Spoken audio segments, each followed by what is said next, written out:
ආදරණීය දරුදරියනි අපි මේට ප්‍රථම කතා කර පරිච්ඡේද කීපයකින්ම 11 වන පාඩම් එකකේ එනම් වෙළඳාම පාඩම් එකකේ දේශීය වෙළඳාමට අදාළ පරිච්ඡේද කීපයක්ම සාකච්ඡා කළා විභාග ප්‍රශ්න ඇසුරෙන් 2000 වසර සිට 2011 වර්ෂය දක්වා ව්‍යුහගත අභ්‍යාස ඒ කියන්නේ දෙවන ප්‍රශ්න පත්‍රයට උරු වෙච්ච ව්‍යුහගත අභ්‍යාස. ඒ කියන්නේ අනාගතයේදීත් නැවතත් විභාගයට යොමු වෙන්න පුළුවන් සීලුම් ප්‍රශ්න තෝරලා බේරලා අරගෙන විශ්ලේෂණයක් කළා.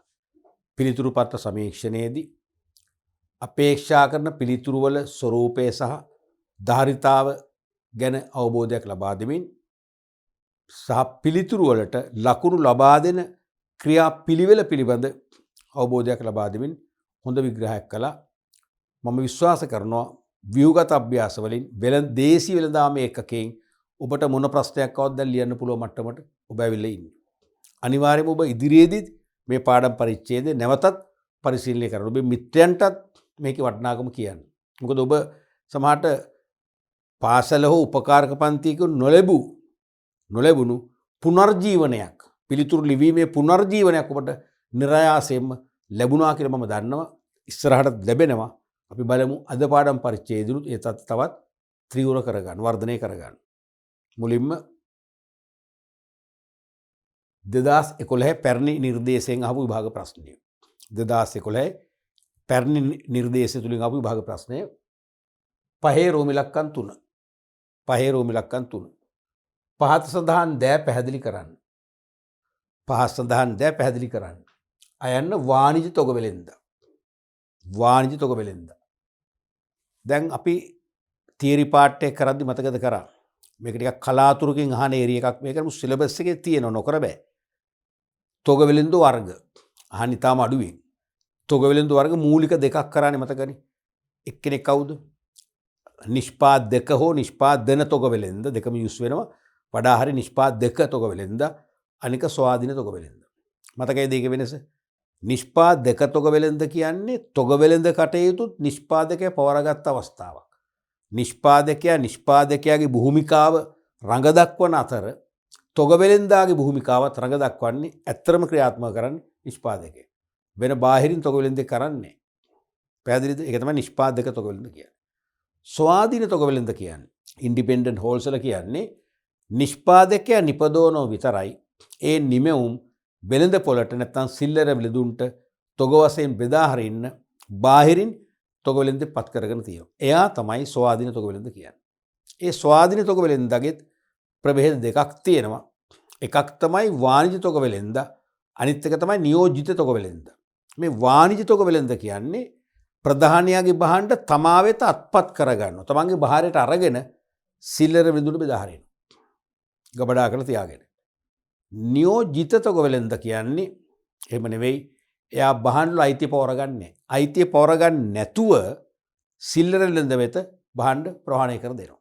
ඒ වගේ. දැන් මේ අහන්නේ මොකද්ද? වාණිජ තොග වෙළඳ. භාණ්ඩවල අයිතිය යන්නොති භාණ්ඩවල අයිතිය තමා සතු කරගෙන භාණ්ඩ අලෙවි කරන තොග වෙළඳ තමයි මම අදහස් කරන්නේ. නිෂ්පාදකයාගේ භාණ්ඩවල අයිතිය තමන්ගේ බාහිරට ගන්නවා. අරගෙන තමන්ගේ ගබඩාවල රැස් කර තබා කලින් කලට අවශ්‍යතාවය මත සිල්ලර වෙළඳුන්ට විධිමත් බෙදාහැරීමේ සැලැස්මක් හදනෝනේ. ඩිස්ට්‍රිබියුෂන් ප්ලෑන් එකක්. බෙදාහැරීමේ සැලැස්මකට අනුව අලෙවි කිරීම කරනවා සිල්ලර වෙළඳුන්ට. එයා තමයි වාණිජ තොග වෙළඳ කියන්නේ. ලකුණු එකක් දීලා තියෙනවා බොහොම කෙටි ප්‍රශ්නයක් නිසා ඒක. ඊළඟට ආයන්න වෙළඳසැල් රහිත සිල්ලර වෙළඳාම. වෙළඳසැල් රහිත සිල්ලර වෙළඳාම. එතකොට පහස දැන් පැහැදිලි කරන්න කියලා කියන්නේ. පැහැදිලි කරන්නත් ඕනේ. මේකට මේ පොඩි පැහැදිලි කිරීම ඇති. මේකටත් එහෙමයි. වෙළඳසැල් රහිත සිල්ලර වෙළඳාම මොකද්ද? non store retailing. ඒ කියන්නේ මොකද්ද? වෙළඳසැලක් රහිතව. ඒ කියන්නේ භෞතිකව නෑ. වෙළඳසැලක් රහිතව සිල්ලර වෙළඳාම කිරීම. වචන 1 2 3 4 5 වචන 5ක් ඇති පැහැදිලි කිරීම. නැත්තම් භෞතිකව වෙළඳ ගොඩනැගිලි භාවිතා නොකර සිල්ලර වෙළඳාමක් දියත් කරනවා. ඒක තමයි වෙළඳසැල් රහිත සිල්ලර වෙළඳාම කියන්නේ. කෝකටත් මේ වගේ ප්‍රශ්නයකට මේ වගේ උදාහරණයකුත් ලියන එක හොඳ. අනිවාර්ය නැහැ ඉල්ලලා නැහැ. ලිව්වොත් හොඳයි. මොකද මේ ඕගොල්ලෝ මේ ලියන නිර්වචනී මෙන්න මේ නිර්වචනයේ මොනවා හරි දෝෂයක් තිබුණත් නොගැලපීමක් තිබුණා වුණත් ඒක කැපිලා යනවා. ඒක බැලන්ස් වෙනවා. මේ උදාහරණය මගේ. ඒ උදාහරණයක් ස්ටෑන්ඩ් බයි ලියන එක හොඳයි. වැඩි කාලයක් නාස්ති නොකර. උදාහරණ තමයි විද්‍යුත් සිල්ලර වෙලදාම. නැත්නම් ඊ-රීටේලින්. නැත්නම් ඔන්ලයින් රීටේලින් කියන එක. ඒ කියන්නේ අපි අන්තර්ජාලය ඔස්සේ තොරතුරු විමසලා විකුණුම්කරු සමග සම්බන්ධතා පවත්වාගෙන අන්තර්ජාලය ඔස්සේ මැනුම් කරලා අන්තර්ජාලයෙන්ම ණයපත් හරපත් මගින් ගෙවීම කරලා ගෙන්න ගන්නවා. එතකොට වෙළෙන්සලක් ඕනේ නැහැ. අර ඒ භාණ්ඩ සපයන කෙනාට ඒ නිෂ්පාදකයන්ගෙන් භාණ්ඩ කෙලින්ම මොකද කරන්නේ? වරාය නැත්නම් නැව් නියෝජිත සමාගමට එවන සලස්වනවා. නැව් නියෝජිත සමාගමේව නැව්ගත කරනවා. නැත්නම් ගුවන් නියෝජිත සමාගමේව ගුවන්ගත කරනවා. තේරෙනවද? ඒ එවන සැපයුම් කරුවට වෙළෙන්සලක් තියෙන්න ඕනේ. අනික දුරකථන මගින් අලිවේ ටෙලි මාකටිං. අපි දුරකථනයෙන් තොරතුරු විමසලා ඇනුමක් කරනවා. අපිට භාණ්ඩ දුරකථනයෙන් එන්න බෑ. ඉතින් දුරකථනේ ගුවන් තරංගෝ කේබල් එක හරහා එන්න බෑනේ. දුරකථනයෙන් අපි සිළු දේ කරන්නේ. භාණ්ඩ එවනකොට සාමාන්‍ය ප්‍රවාහන ක්‍රමයකින් එවනවා. ඒතොර ඒකත් මොකද වෙන්නේ? වෙළෙන්සල් රහිත වෙලදාම. ඒතොර සිල්ලර වෙලෙන්ද අපේ දුරකථන ඇමතුමට උත්තර දෙන්නේ. යා වෙලෙන්ද. නමුත් වෙලෙන්දුරට එතන ගබඩාවක් නැහැ. වෙලෙන්සලක් නැහැ. යා ඉන්නේ ගෙදර කාමරයක නැත්නම් ගෙදර වැරන්ඩ එකේ ඉන්නේ. තේරෙනවද? එහෙනම් වෙලෙන්සලක් නැතුවම යාට පුළුවන් බිස්නස් එක මෙහෙවන්න. ඊළඟට ගෙන් ගෙට ගොස් වෙලදාම ඩෝ ටු ඩෝ සෙලින්. ඩෝ ටු ඩෝ සෙලින්. ගෙන් ගෙට ගොස් වෙලදාම. දැන් ඔබ දැකලා තියෙනවා සමහර ඔය විකුණුම් සහායකයින් අපි කියන්නේ සේල්ස් රෙෆ්ලා කියලා කාන්තා පිරිමි දෙවක්සේම මොකද කරන්නේ? භාණ්ඩ සාම්පල් කීපයක් අරගෙන යම් යම් තෝරගත්ත වීදිවල මාර්ගවල අතුරු මාර්ගවල ගෙන් ගෙට ගිහිල්ලා කරුණු පැහැදිලි කරලා ඒ තමන් ගෙන භාණ්ඩ නියදී පෙන්නලා ඒකේ ප්‍රයෝජන කියලා මිලදී ගන්න පොළඹවනවා. ඉල්ලුමක් આવොත් මොකද කරන්නේ? තමන්ගේ අතේ තියෙන භාණ්ඩ අලෙවි කරනවා. තමන්ගේ අතේ තියෙන භාණ්ඩ මදි නම් කියන රයිට් නම් අසවල් නගරේ අපේ ෂෝරූම් එකට යන්න එතන අනිවාර්යයෙන් මොනතරම් ගන්න පුළුවන්. ඒතර ඒකෙත් එතකොට මේ බැලන්සල් අවශ්‍යතාවය තරම්ම නැහැ. අනික කැටලොග් මගින් අලෙවි. කැටලොග් එක මුලින් යවනවා. ඒක කියවලා ඒ භාණ්ඩයට ගැලපෙනව නම් ඇනුමක් කරන දුරකථනය. නැත්නම් ඊමේල් ක්‍රමයට භාණ්ඩය යවනවා. අනික තැපැල් මගින් වෙලදාම. අපි තැපෑලෙන්ම ඕඩර් කරනවා. තැපෑලෙන්ම ගෙවනවා. තේරුණාද? තැපෑලෙන්ම භාණ්ඩ ගෙන්න ගන්නවා. තැපෑලෙන්ම ගේනවා. අපේ කාර්යාලයේ නිවස වෙතම ප්‍රවාහණය කරලා දෙනවා. මේ සියලු ක්‍රම මොනවද? වෙළෙන්සල් රහිත වෙලදාමට අයිති වෙනවා. ඒකටත් ලකුණු 1යි. උදාහරණයක් ඇතත් නැතත් ලකුණු දුන්නා. නමුත් උදාහරණ මතක තියන්න මොකද මේ ක්‍රම විභාගෙ නිතරම අහනවා. පැහැදිලිනේ? අපි යමු ඊළඟ ප්‍රශ්නෙට. මේකත් 2011 පැරණි නිර්දේශයෙන් අහපු විභාග ප්‍රශ්නයක්. 6 වන ප්‍රශ්නේ රෝම ඉලක්කම් 2 අයන්න. 6 වන ප්‍රශ්නේ රෝම ඉලක්කම් 2 අයන්න. නගරබද ප්‍රදේශවල සුපිරි වෙළෙන්සැල් සුපර් මාකට්ස් වඩා ජනප්‍රිය වෙමින් පවතී. මේට හේතු කවරේද?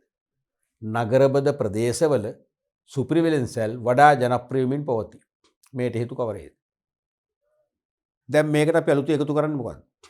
නගරබද නෙවෙයි ගම්බද උනත් හරියම. මේක නගරබද නෙවෙයි අද නම් ගම්බදත් හරි.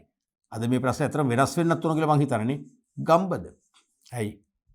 අපි දකිනවා දැන් මම ජීවත් වන ප්‍රදේශේ ග්‍රාමීය ප්‍රදේශේ කවදාකවත් අපි නොහිතපු තැන්වල සුපිරි වෙළෙන්සල් දාලා. ඊට පස්සේ ඒ සුපිරි වෙළෙන්සල් නිසා ඒක ජනාකීර්ණ නැත්තම් වාහන තදබද වැඩි හන්දියක් බොඩක්පත් වෙලා. ඒ සුපිරි වෙළෙන්සල් නිසාම තව අවශේෂ වෙළෙන්සල් කීපිකුත් ස්ථානගත වෙලා. නිකම්ම වෙළඳ වීදියක් බසාරක බොඩපත් වෙලා. එහෙමනම් අද වන විට නගරබද වගේම ගම්බද ප්‍රදේශවල සුපිරි වෙළෙන්සල් වඩා ජනප්‍රියලා තියෙනවා. ඒ කියන්නේ මිනිස්සු වැඩි දිනෙක සුපිරි වෙළෙන්සල් වලින් භාණ්ඩ ආසෙවම ලදී ගන්නවා. මොනවද හේතුව? මේ ප්‍රශ්නේම අපි කතා කරා ඊට කලින් කීප සැරයක්.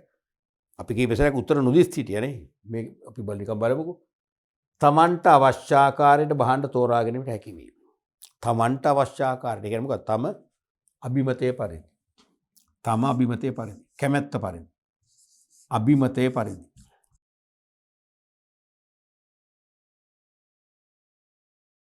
සාමාන්‍යයෙන් අපි පුරුදු වෙලා තියෙන පෘථග්ජනයන් වශයෙන් මට අවශ්‍ය දේ මමම තෝරලා ගන්න ඕනේ.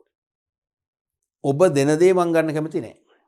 කොච්චර හොඳයි කියලා දුන්නොත් මට මානසික එතේ තියෙන අඩුවක්, තෘප්තියක් නෑ. තේරෙනවද? එහෙනම් සුපර් මාකට් එකේ පුළුවන් අපේ කැමැත්ත මත බගින්න හොඳට ලේබල් කියවන්න, ඇසුරුම් කියවන්න, භාණ්ඩේ වර්ණය දිහා බලන්න, පැකින් එක දිහා බලලා තෝරලා ගන්න පුළුවන්. අපි තෘප්තිමත් එතකොට. දෙවෙනි එක තමයි එකම ස්ථානයකින් විවිධ වර්ගයේ භාණ්ඩ හා සේවා ලබාගත හැකි වීම. එකම ස්ථානයකින් විවිධ වර්ගයේ භාණ්ඩ මෙන්ම සේවා දෙකම ලබා ගන්න පුළුවන්. අපි ඒ නිසාත් සුපිරි වෙළඳසැල් වෙත નિરાයාසයෙන් නැත්නම් ස්වයංක්‍රීයව අපි ඇදලා යනවා. තේරෙනවද? උදාහරණයක් වශයෙන් බැංකු සේවා. බැංකින් අවුට්ලට් එකක් තියෙන සුපර් මාකට් එක ඇතුළේ. අඩුම ගානේ ATM මැෂින් එකක්. අඩු ගානේ බැංකු කවුන්ටරයක් අවුට්ලට් කියන්නේ. බැංකු සේවකයෙක් කෙනෙක් නැත්නම් දෙන්නෙක් වගේ තමයි ඉන්නේ. අපිට සුපර් මාකට් එකෙන් බඩු ටික ගන්න ගමන් account එකට සල්ලි දාන්න තුන අපි ඒකක් දැම්මා. අපිට ක්‍රෙඩිට් කාඩ් එකෙන් සල්ලි ටිකක් ගන්න අවශ්‍ය අපි එහෙනම් ඒකත් ගන්න පුළුවන්. සේවා බිල් පත් ටික ටෙලිෆෝන් බිල් ලයිට් බිල් වගේ ඒකත් ගෙවාගෙන එන එක වැඩි කරනවා. ඒවා අමතර සේවා. අනික භෝජනාගාර. ඇත්තරම සුපිරි වෙළෙන්සැල් වල භෝජනාගාරක් තියෙනවනේ. ඔයගොල්ලෝ දන්න කොළඹ තියෙන ප්‍රධාන ඒවා මැජෙස්ටික් සිටි ලිබර්ටි ප්ලාසා ඒවා අනිවාර්යෙන් භෝජනාගාර එකක් නේ කීපයක්ම තියෙනවා. අපිට අත්‍යවශ්‍ය භාණ්ඩ ආසේව මිලදී ගන්නවා එන ගමන් රැයට කැම ටිකත් කාලේ එනවා. ආහාර ප්‍රශ්න විසඳෙනවා. අනික පොඩි වෙනසකුත් තියෙනවා. අපේ ජීවිතේ පොඩි මිහිරකුත් තියෙනවා. අපි වගේ පිටින් ගිහලා කනකොටනේ අන්න ඒ වාසිය මේකේ ලැබෙනවා. අනික ෆාමසි. බටහිර බෙහෙත් අලිවි කරන වෙළෙන්සලක් තියෙනවා. ඒක ඇතුළේ අනිවාර්යෙන් අපිට බෙහෙතුත් ගන්න පුළුවන්. ආදී සේවා ලබා දෙන නිසා එකම ස්ථානයකින් භාණ්ඩ වගේම විවිධ වූ සේවා ලබන්න පුළුවන් නිසා මේ ක්‍රමේ ජනප්‍රියයි. මිනිස්සු මෙතෙන්ට ආකර්ෂණය වෙන එක තව තවත් වැඩි වෙනවා මිසක අඩු වෙන්නේ නැහැ. පැහැදිලිනේ? ඊළඟට වාහන නැවැත්වීමේ පහසුකම් තිබීම. දැන් ඔක කොළඹ ප්‍රදේශයේ කොළඹ ආසන්න කොළඹ සමීප ප්‍රදේශයේ මොන නගරයකට හොන මහරගම ගත්තත් නුගේගොඩ ගත්තත් හෝමගම දෙහිවල ගල්කිස්ස රත්මලාන මොරටුව අර පැත්තෙන් කැලණිය දලුගම ඒ වගේම බත්තරමුල්ල මාලබේ ඒ වගේම පෑලියගොඩ වත්තල ගන්න දෙයක් නැහැනේ. තේරුණාද? මෙන්න මේ වගේ ප්‍රදේශවල අපි ගිහිල්ලා වාහනයක් පදවගෙන ගිහිල්ලා අමාරුවෙන් පදවගෙන ගිහිල්ලා ට්‍රැෆික් එකේ වාහනේ පාක් කරගන්න බැරි නම් මොකද වෙන්නේ? ඒ සුපර් මාකට් එක වැඩක් නැහැ. සමහරට පාක් කරනවා අපි පාරේ අයිනක. පොලිසියෙන් ඇවිල්ලා දඩකොලේ ඉල්ලලා තියලා යනවා අර වින් ස්ක්‍රීන් එක ගහලා. ගෙවන්න එපේ නැත්නම් අපිට උසාවි දානවනේ. ඒ නිසා අනිවාර්යයෙන්ම වාහන නැවැත්වීමේ පහසුකම් තියෙන්න ඕනේ. සුපර් මාකට් එකක් ආරම්භ කරද්දී ඒකට නම් පුදුම අවධානයක් යොමු කරලා තියෙනවා කියලා අපිට පේනවා. ලංකාපුරා විසුණු සුපර් මාකට් වලින් 95%ක්ම බැලුවම 95%ක්ම ඉඩකඩ තියෙන වහන්න නවත්තන්න. 5% කරන්නේ නැහැ. ඒ නිසා සාමාන්‍ය වෙළෙන්සැල් වලට අපේ වාහනයක් ගාල් කරගන්න තැනක් නැහැ. අපි ඒ නිසා මේ වෙළෙන්සැල් වලට නොගිහිල්ලා සුපර් මාකට් එකෙන් ගිහලා බඩු ගන්න පුරුද්දක් ඇති කරගෙන තියෙනවා. ඊළඟට විද්‍යුත් මුදල් භාවිතර අවස්ථාව තිබීම. අද දරුවනේ යන්නේ ට්‍රෙන්ඩ් එකක් වෙලා තියෙන කෑෂ්ලස් සොසයිටි. මොකද මුදල් රහිත සමාජයක්. ව්‍යවහාර මුදල් හෙවත් කාසියා නෝට්ටු ගණදුනුව බැහැර කරන ගොඩක් අය කාසි තියාගන්න කැමති නැහැනේ. කාසිල අගයකුත් නැහැනේ. දැන් වෙනදා අපිට රුපියල් 5ක් වගේ කාසි තියාගත්තා නම් 750 රුපියල කියලා අපිට ඒක අගයක් තියෙනවා. පාන් ගෙඩියක් ගන්න පුළුවන් ඒ සල්ලි වලින් නේ. අද එහෙම නෙවෙයිනේ. අද සමහර රුපියල් 5ක ඇතැම් වර්ගයේ ටොෆි එකක්වත් ගන්න බෑ. අපි ගණන් ගන්නෙත් නෑ. තේරුණාද? ඒ නිසා අපි මේ විද්‍යුත් මුදල් භාවිතයෙන් දැන් ඈත් වෙලා තියෙන අනාරක්ෂිතයි. විශාල මුදලක් ගෙන යාම අපහසුයි. මතකනේ වාසි. අන්නේ විද්‍යුත් මුදලින් ගනුදෙනු කිරීමේ වාසි අත්පත් කරගන්න පුළුවන් සුපර් මාකට් එකේ. ඒ නිසා සුපර් මාකට් එක මිනිස්සු අතර ජනප්‍රිය වෙනවා. ඊළඟට පිරිසිදු ඉහළ ගුණත්වයෙන් යුක්ත භාණ්ඩ ලබාගත හැකි වීම. අනිවාර්යයෙන් සුපර් මාකට් අපිට මතයක් තියෙනවා. ඒ භාණ්ඩ හරි ක්ලීන් පිරිසිදුයි. අනික ගුණාත්මකයි. අපි මොකට පිටින් ගන්න. දැන් මට මේ ළඟදී අපේ පවුලට සම්බන්ධ ගුරුවරියක් නංගි කෙනෙක් මුණ ගැහුණා. ඉතින් එයා අපේ දරපුලේ ඇති විස්තර කතා කරද්දී අකෝ අනේ මම නම් අයියේ එළවලු ගන්නෙම සුපර් මාකට් එකක ගන්න. හේතුව ඒ එළවලු අලුත්. අපි දැන් එළවලු කඩෙන් ගත්තම භාගයකම විසි කරන්න ඕනේ. ඒක ඇත්තක් තියෙනවනේ. එළවලු කඩේට එන එළවලු වැලිමඩ, බණ්ඩාරවෙල, හපුතලේ ඒ වගේ ඈත ප්‍රදේශවලින් එන්නේ. තේරුණාද? එහෙම එනකොට කීප වාරයක් පැටවීම ගොඩ බෑම් කරන්න වෙනවා. එළවලු තැලෙනවා, තැම්බෙනවා, බෙහෙත් ගහනවා. තේරුණාද? ඒ නිසා ඒවා අනිවාර්යයෙන්ම එනකොට කිලෝ එකක් ගත්තොත් භාගයක්ම විසි කරන්න වෙනවා. සමහරට එළවලු කිලෝ එක එළියේ රුපියල් 100යි. සුපර් මාකට් එකේ 120යි. ඉතින් අරකේ 100ට අරන් භාගයක්ම විසි කරාම මොකද වෙන්නේ? 50ක්ම විසි කරානේ. දැන් මේක 120 කිව්වට පාඩු නෑනේ. ඒක ලාභයිනේ. එහෙම මත තියෙනවනේ. එහෙම මත තියෙනවා. තේරුණාද? ඊළඟට අපි එළවලු හෝ පළතුරු ගත්තොත් සුපිරි වෙළෙන්සැල් ඒගොල්ලන්ගේම වගා බිම් තියෙනවා. ඒගොල්ලෝ වගා කරුවන්ගෙන් පුද්ගලිකව සම්බන්ධකම් තියාගෙන මේව ගන්නවා. ඒ නිසා හොඳ එළවලු තියෙන්නේ. අනික පිරිසිදුයි, විසි කරන දෙයක් නැහැ. අපි ඒ නිසා ගන්නවා කියන මානසිකත්වයේ ඉන්නවනේ. අන්න ඒක තමයි කියන්නේ. පිරිසිදු ඉහළ ගුණත්වයෙන් යුක්ත භාණ්ඩ ලබා ගන්න පුළුවන් වෙනවා. අනිත් එක කාර්යක්ෂම සේවාවක් ලබා දී. අනිවාර්යයෙන්ම සුපිරි වෙළෙන්සැල් වලින් වඩා කාර්යක්ෂම සේවාවක් අපට ලබා ගන්න පුළුවන්කම ලැබෙනවා. අපි යනකොටම ඒගොල්ලෝ අපිට දොර අරින්නත් දෙන්නේ නැහැ. ඒගොල්ලෝ මරිනවා. ඉක්මනින්ම අපිට ආචාර කරලා ඇතුළට ගන්නවා. අපිට ට්‍රොලියක් දෙනවා. කූඩයක් දෙනවා. අපි දැන් කූඩයක් නැතුව ටිකක් ගන්නෝ කියලා හිතලා අපි අරන් අපි අතින් අරගෙන අපි කියන්නේ ඉහින් කලින් දැහැගෙන එනකොට මොකද දැක්ක ගමන් එතනින් ආරක්ෂක නිලධාරිය වෙන්න පුළුවන්. සේවකයෙක් හෝ සේවිකාවක් වෙන්න පුළුවන්. ඉක්මනට ගෑනලා අපිට කූඩයක් හෝ ට්‍රොලියක් බාර දෙනවා. තේරුණාද? ඒ නිසා අනිවාර්යයෙන්ම හරි කාර්යක්ෂම සේවාව. බලන සුපිරි වෙළෙන්සලක මුදල් අය කැමියන්ගේ කවුන්ටර් 5ක් තියෙන සමහරට 2යි වැඩ කරන්නේ. දෙන්නයි ඉන්නේ. එකපාරට රෂ් එකක් આવුත් ඒ දෙන්න ළඟ. පොලිමක් හැදුණු මොකද ටක් ගාලා ඒක දකින්න තුන්වෙනි සේවකෙක් ඉක්මනට ඇවිල්ලා කියන එන්න සර් මෙතනට කියලා. හැම දෙයක්ම පිළිවෙලයි කාර්යක්ෂමනේ. ඉක්මනින් ලබා දෙන්න ක්‍රියාත්මක වෙනවා. ඊළඟට සමහර විට භාණ්ඩ ගෙදරට ගෙනවිත් බාර දීම. සමහර භාණ්ඩ අපර නිවසේම ප්‍රවාහනය කළ දෙනවා. අද තියෙන්නේ මොකද්ද? අද තියෙන ඔන්ලයින් බිස්නස් එක ප්‍රවණතාවක්. ඒ නිසා අනිවාර්යයෙන්ම ඕඩර් කරාම දුරකථනයෙන් හෝ අන්තර්ජාලය ඔස්සේ විද්‍යුත් තැපැල් ක්‍රමයට හරි ඕඩර් කරාම අපිට නිවෙස් කරාම භාණ්ඩ ගෙන්න ගන්න පුළුවන්. පේමන්ට් එක කරන්න අපි හැබැයි ඒ ගෙන්න ගන්න පෙර අපි ගෙවන්න ඕනේ. එක්ක අපි ගෙවන්න ඕනේ විවහාර මුදලින්. ඒකට යන්න එපයි. නැත්නම් ක්‍රෙඩිට් කාඩ්යෙන් ගෙවන්න පුළුවන්. ඊළඟට වැඩි කාලයක් විවෘතව තිබීම. තේරුණාද? අද වන විට සුපිරි වෙළෙන්සැල් සාපේක්ෂව වැඩි කාලයක් විවෘතව තබනවා. සමහර සුපිරි වෙළෙන්සැල් වහන්නේ රෑ 12ට. දැන් එළි වෙනකම්ම නෑ. කොවිඩ් වසංගතයට පෙර සමහර ඒවා කියන්නේ අපි ගත්තොත් ලාෆ් සුපර් මාකට් කීපයක්ම පැය 24 පුරාම ඇරලා තිබුණා. දැන් නෑ අඩු ගන්න රෑ 12 වෙනකන් සමහර ඒවා තියෙනවා. සමහර ඒවා රෑ 10 හෝ 10 මාර කීලිස කියන 10 මාට වහන ඕනේ. එහෙනම් සමහර සිල්ලර වෙළෙන්සැල් උදේ 8ට අරින්නේ හවස 5 6 7 වෙද්දි වහනවා. නමුත් මේගොල්ලෝ ඊට වඩා වෙළඳ පොළට සේවයක් කරනවා. මේ තේරුණාද? මෙන්න මේ නිසා තමයි මේ සේවා මේ පහසුකම් නිසා තමයි විශාල පිරිසක් මේ සුපර් මාකට් එකට ප්‍රවේශ වෙන්නේ. ඕනෑම පිළිතුරු තුනකට ලකුණු භාගයකින් ලකුණු 1.5ක් දීලා තියෙනවා. පැහැදිලිනේ? අපි ඊළඟ ප්‍රශ්නේ බලමු. මේකේ ඉස්සෙල්ලා ප්‍රශ්නේම ආ කොටස නගරවල සුපිරි වෙළෙන්සැල් ව්‍යාප්ත වුවද කුඩා සිල්ලර වෙළෙන්සැල්ද අඛණ්ඩව පවත්වාගෙන යන්නේ ඇයි? නිකන් අපිට දඩබ්බර විදිහට ප්‍රශ්නයක් අහනවා ගහන්නේ. නගරවල සුපිරි වෙළෙන්සැල් ව්‍යාප්ත වුවද කුඩා සිල්ලර වෙළෙන්සැල්ද අඛණ්ඩව පවත්වාගෙන යාමක් දක්නට ලැබේ වගේ වුණා ටිකක් සෞම්‍යයි. දවාද කියන්නේ අඛණ්ඩව පවත්වාගෙන යන්නේ ඇයි? නිකන් ගහ ගන්නවා මේ ප්‍රශ්නේ. කොහොමවත් ප්‍රශ්නේ හොඳ ප්‍රායෝගික ප්‍රශ්නයක් නේ. දැන් මේ ප්‍රශ්නත් විභාගයට පෙරම මගේ අතින් කෙරිච්ච දේවල්. සාමාන්‍යයෙන් ඔය ප්‍රායෝගික ව්‍යාපරද්දිනේ ටිකක් වෙනස් පේපර් එකක්නේ. ප්‍රායෝගික අලුත්ම ප්‍රශ්න අහනවානේ. බොහෝ විට 90%ක්ම පේපර් එකට ඒ කියන්නේ විභාගයට පෙර මගේ අතින් ඒව එළියට ආපුවා. එහෙම මගේ තියෙනවා මොකද්ද මන් දන්නේ බලයක් හැකියාවක්. සුපිරි වෙළෙන්සැල් නගරවල දැන් ඇත්තරම මේක අද පේපර් එකට දෙනවා නම් මම කැමති නගරවල නැතුව කෙලින්ම ගම්බද කියලා කියනවා. ගම්බද. නගරවල පමණ නැති ගම්බද පවන්නේ දැන් සුපිරි වෙළෙන්සැල් නගරෙත් ව්‍යාප්ත වෙනවා වේගෙන් ගමෙත් ව්‍යාප්ත වෙනවා.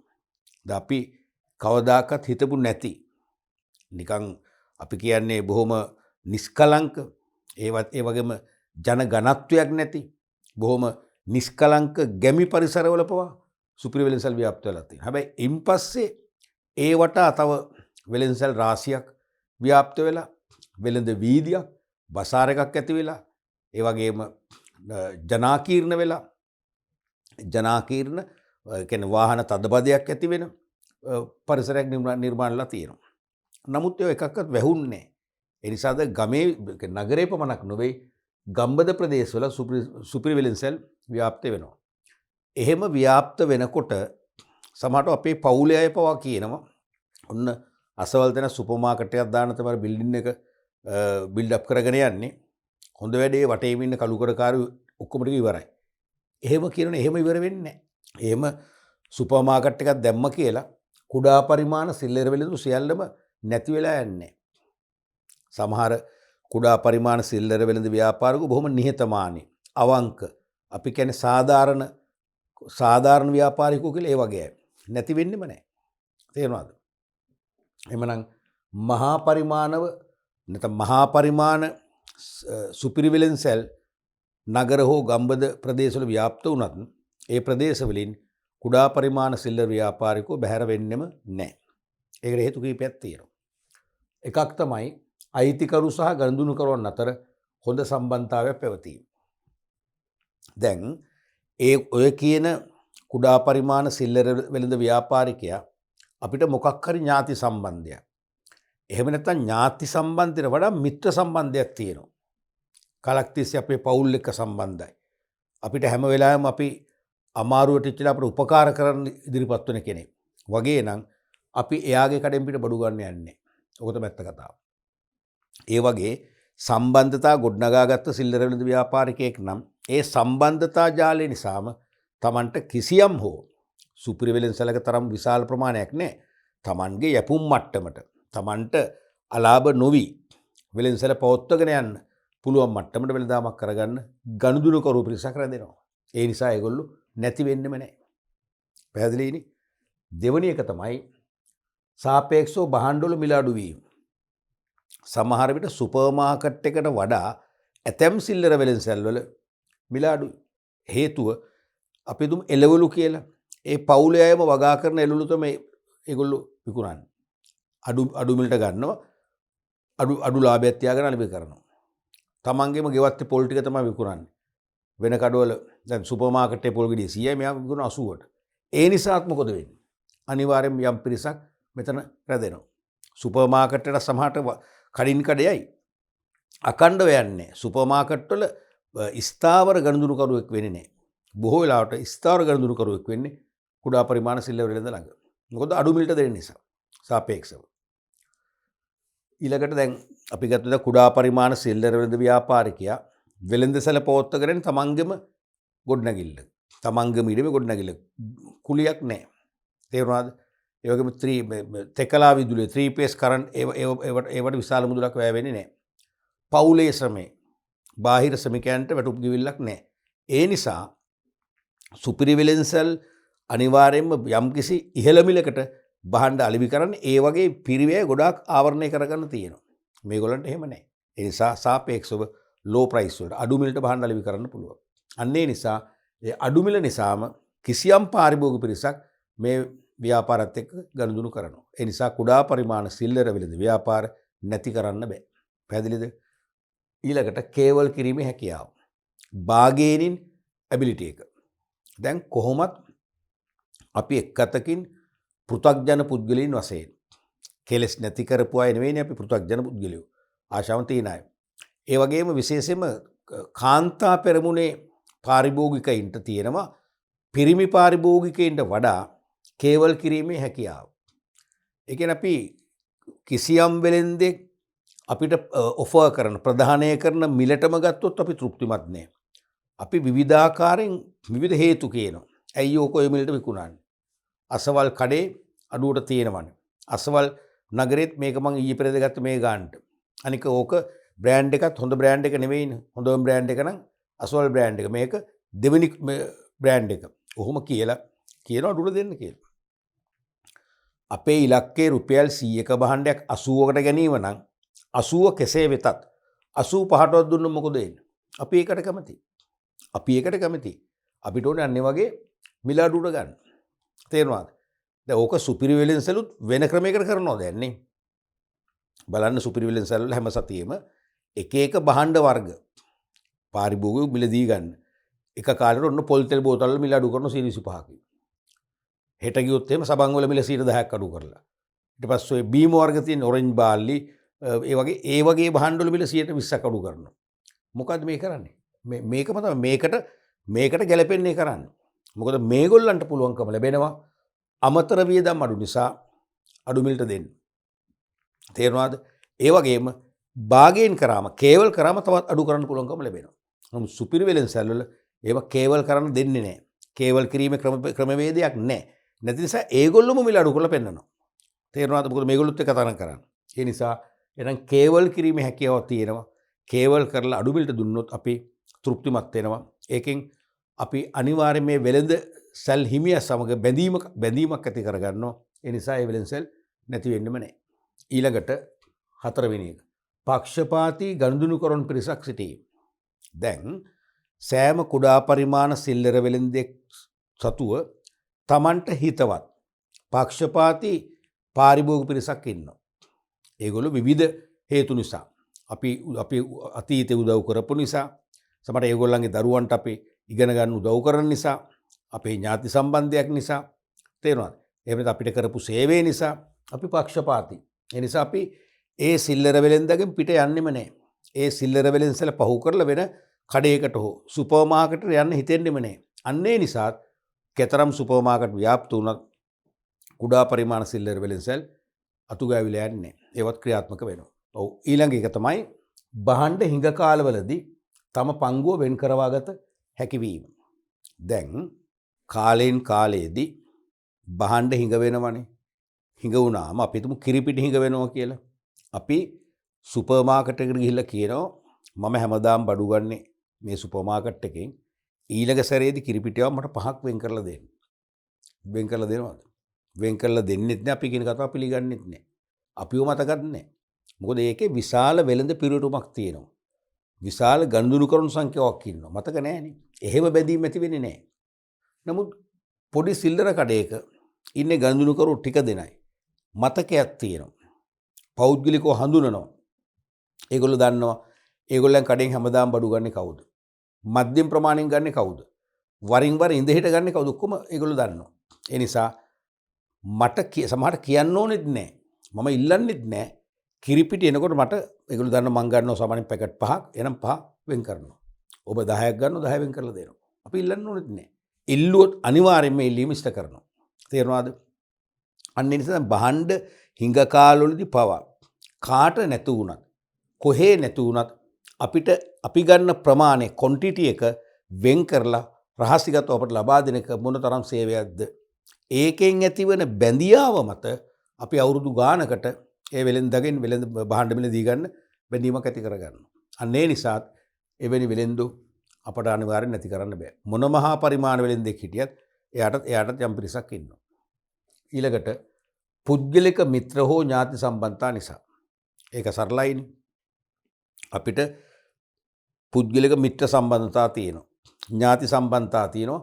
ඒ අදාළ සිල්ලර වෙළඳත් එක්ක. අපේ ඥාතිය නිසා අපේ කෙනෙක් කියන හැඟීම තියෙන අපේ කෙනෙක්. අපේ එක එහෙමනි කියන ගමේ අපේ එක ගමේදී කියන්නේ. අපේ කෙනෙක් නිසා අපිට ඒ වෙළඳසල අමතක කරන්න බෑ. අපි සුපිරි වෙළඳසල් වලට යනවා වෙන්න පුළුවන්. අපි මේ වෙළඳසලුන් සෑහෙන බහන්න ප්‍රමාණයක් ගන්නවා. දැන් අපි මේ දේ කරනවනේ. දැන් අපි අපේ ගමේ ගෙවල් ළඟ අපේ ආසන්නේ කඩවල් දෙකක් තියෙනවා. මේ මටත් වළංගු උදාහරණයක් මම කියන්නේ. අපි හැමෝටම වළංගු. අපි කඩ දෙකේම බඩු ගන්න නැද්ද? ගන්නවා. සමහරට වැඩිපුර වට්ටම් ලැබෙන වඩා හොඳ බහඬ තියෙන කඩෙන් අපි වැඩිපුර ගන්නව වෙන්න පුළුවන්. ඊට නොදෙන ප්‍රමාණයක් අර ඒගොල්ලොත් ගන්නවා. මොකද දෙන්නම ගමේනේ. ඒ වගේ. එහෙනම් හිතන්න සුපිරි වෙළෙන්සල් ආවන. මොකද අපි සුපිරි වෙළෙන්සල්ට යයි. ගියත් අපි ගමේ වෙළෙන්දු වෙන්න මතක් කරන්නේ. මොකද අපේ තියෙන ගමේ ඥාති සම්බන්ධය, මිත්‍ර සම්බන්ධය. පැහැදිලිද? ඊළඟට ණයට අලෙවි නිසා. කවදාක්වත් ගමෙත් නගරෙත් මේ සුපර් මාකට් ව්‍යාප්ත වුණාට අපිට ණයට දෙනවද? අපි බහඬ අරගෙන කියලා ලබන මාස ගෙවන්නම් පොතට දාගන්න. එහෙම මොකද වෙන්නේ? අපිව පොලිසියට අල්ල දෙයි. එහෙම දෙන්නේ නැහනේ. නමුත් ගමේ තියෙන මේ නගරයේ තියෙන සිල්ලර වෙළෙන්සල් අපි සම්බන්ධ වෙන සිල්ලර වෙළෙන්සල් වලින් අපිට ණයට දෙනවද නැද්ද? අනිවාර්යයෙන්ම දෙනවා. ඒ දෙන නිසාම අපි සුපර් මාකට් එකට ගියත් නොගියත් මේ වෙළෙන්සල් අමතක කරන්නේ නැහැ. මෙන්න මේ නිසා සුපිරි වෙළෙන්සල් කොච්චර තිබුණත් අනිවාර්යයෙන්ම Tamanටත් යම් ගනුදෙනුකරු පිරිසක් ස්ථාවරව පවතින නිසා කුඩා පරිමාණ සිල්ලර වෙළඳ ව්‍යාපාර නැති වෙන්නෙම නැහැ. පැහැදිලිනේ? ඔය වගේ කරුණු තුනකට ලකුණු භාගය බැගින් ලකුණු එකමාරක් ලැබුණා. දැන් මේ ප්‍රශ්නේ සමහර විට 2022 හෝ 23 දී උමු වෙනවා නම් කරුණු 4ක්ම අපේක්ෂා කරා. ඒතකොට ලකුණු භාගය බැගින් කරුණු 4ට ලකුණු භාගය බැගින් ලකුණු 2ක් ලැබේ. ඒ ලකුණු 2 තමයි ඔබ උළු තියා ගන්න ඕනේ. ඒ නිසා ලකුණු 2 ගන්න නම් භාගය බැගින් අනිවාර්යයෙන්ම කරුණු 4ක්ම ලියන්න ඕනේ. ඒ ප්‍රශ්නයක කොටසක් නිසා මේ ආ නිසානේ. දැන් මේ ප්‍රශ්නේම තනිකර රෝමි ඉලක්කම් 4 හෝ 5 වශයෙන් ඇහුවා කියන්නකෝ. එහෙමනම් කරුණු 4ම ලියන්න ලකුණු 1/4ක් ලැබෙනවා ඇති. ඒ නිතර මේ දෙපැත්ත ගැනම හිතන්න. මේ ප්‍රශ්නයක කොටසක් නිසා. කරුණු 3ක් අපේක්ෂා කරපු නිසා. නමුත් වර්තමානයේ කරුණු 4ක් නිසා කරුණු 4ක් આવුත් මේ වගේ ප්‍රශ්න කොටසක් වශයෙන් ලකුණු භාගය බැගින් ලකුණු 2යි 4ට. නමුත් මේක රෝමි ඉලක්කම් ප්‍රශ්නයක් වශයෙන් આવුත් තනි ප්‍රශ්නයක් වශයෙන් આવුත් කරුණු 4ම ලියන්න වෙනවා ලකුණු 4ක්ම ලැබෙනවා. අන්න ඒ ප්‍රශ්න විභාගයේදී යොමුවන ආකාරය අනුව අපේක්ෂිත පිළිතුරු සහ ලකුණු ලබා දෙන ආකාරය පිළිබඳ පූර්ව අවබෝධයක් අපේ මනසේ තියෙනවා. එහෙම අවබෝධයක් තියෙන කෙනාගෙන් තමයි වඩාත්ම ප්‍රශස්ත පිළිතුරු එළියට එන්නේ. පැහැදිලිනේ? අපි යමු ඊළඟ ප්‍රශ්නෙට. ඔව් එතකොට 2012 පැරණි නිර්දේශයන් ලැබිච්ච ප්‍රශ්නය දෙවෙනි ප්‍රශ්නේ රෝමි ඉලක්කම් 5. දෙවෙනි ප්‍රශ්නේ රෝමි ඉලක්කම් 5. විද්‍යුත් සිල්ලර වෙළඳාම රීටේලින් ඉලෙක්ට්‍රොනික රීටේලින් කියන එක විද්‍යුත් සිල්ලර වෙළඳාම නැත්නම් ඉලෙක්ට්‍රොනික සිල්ලර වෙළඳාම දෙකම හරියි. මේකට ඉලෙක්ට්‍රොනික වචනේත් භාවිතා වෙන වරින් වර ඉලෙක්ට්‍රොනික ඒත් හරි. ඉලෙක්ට්‍රොනික ගොත් හරි. මගින් ව්‍යාපාරිකයාට සහ පාරිභෝගිකයාට ලැබිය හැකි ප්‍රතිලාභ 3 බැගින් සඳහන් කරන්න. 3 බැගින්. විද්‍යුත් සිල්ලරදාම කියන්නේ මොකක්ද? අන්තර්ජාලය හෝ වෙනයම් sannivedana ජාලයක් නැත්නම් තොරතුරු තාක්ෂණය සම්බන්ධ කරගනිමින් වෙළඳාම් කටයුතු පවත්වාගෙන යාම. හරිද? ඒ මගින් ව්‍යාපාරිකයටත් වාසි පාරිභෝගිකයටත් වාසි. විශේෂයෙන්ම අන්තර්ජාලය ඔස්සේ සිදු කරන වෙළඳාම් නෙමෙයි කියන්නේ. එහෙමනම් අපි මුලින් ගන්නවා ව්‍යාපාරිකයට.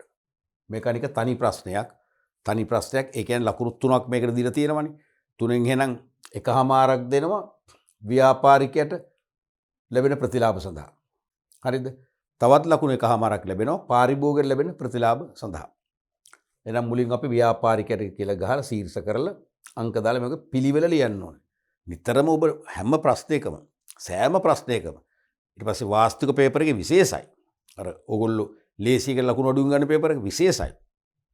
සෑම ප්‍රශ්නයකම හරි පිළිවෙලට ලියලා අංක දාලා පිරිසිදු බව, නිර්වුල් බව නම් රැකෙන්නම ඕනේ. ඔබේ සෑම පිළිතුරකින්ම පිළිතුරු පත්‍ර පරීක්ෂකවරුන්ගේ 10 නැත්තම් වෙහෙස නිවෙන්න ඕනේ. ඒගොල්ලෝ ඒ කියන්නේ සතුටට පත් වෙන්නට ඕනේ. එහෙම වුණොත් තමයි ඒගොල්ලන්ගෙන් අපිට වැඩිපුර හරි ලකුණක් ලැබෙන්නේ. අපි ඒ උපායශීලී පිළිවෙත දිගටම අනුගමනය කරන්න ඕන පිළිතුරු පත්‍ර ලියලා අවසන් වෙනකම්ම. මේ වගේ පිළිවෙලක් තියෙනවා. පැහැදිලිනේ?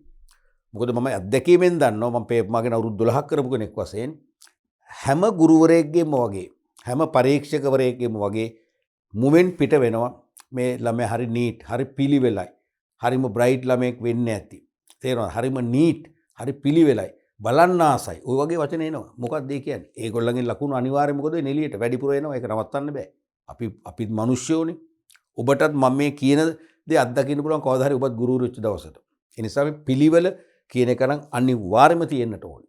අපි කොච්චර විෂය කරුණු දැනගත්තත් කොච්චර නිවැරදි පිළිතුරු ලිව්වත් ඒ පිළිතුරු ව්‍යාකූල නම් අවුල් සහගත නම් නිර්වුල් නැත්තම් පිළිවෙලක් නැත්තම් නේ සංවිධිත නැත්තම් ලකුණු ලබා ගන්න අමාරුයි. එනම් ව්‍යාපාරිකයට පළවෙනි එක තමයි පිරිවැය අඩුවීම නිසා ඉල්ලුම වැඩි වෙයි. දැන් විද්‍යුත් සිලින්ඩර් යොදනකොට පුළුවන් සේවක අඩු කරගන්න. CCTV කැමරා තාක්ෂණ යොදාගත්තම ආරක්ෂාවට අවශ්‍ය සේවකෝ අවශ්‍ය නැහැ. අනිත් එක විද්‍යුත් සිලින්ඩර් විද්‍යුත් මෙවලම් අපි තුමු ඩිජිටල් ස්කේල් ඩිජිටල් තරාදි තේරෙනවද?